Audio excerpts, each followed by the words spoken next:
ऐसे बॉक्स बनाने वाले हैं और उसकी फुल टेस्टिंग करके दिखाएंगे और फुल मेकिंग वीडियो डाल देंगे हम। तो ये रेवो ट्यूटर 8 ओम 15 वाट में है, ये भी सेम है। लगाएंगे हम, देख सकते हैं इसमें।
बॉक्स बन चुका है, बस इसका पेंटिंग रह चुका है। और आइए अभी आपको इसकी टेस्टिंग करके दिखाते हैं।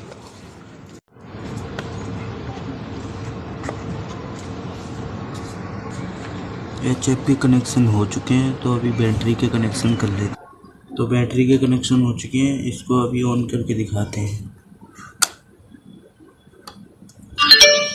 ये ऑन हो चुका है। चलिए जल्दी से सॉन्ग प्ले कर लेते हैं।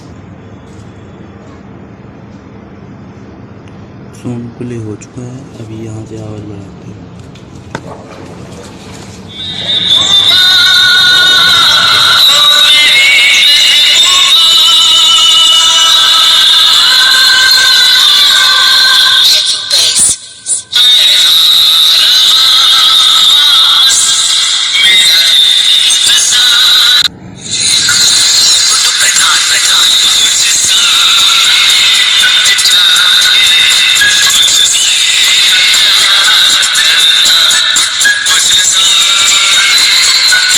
तो टेस्टिंग हो चुकी है अपनी।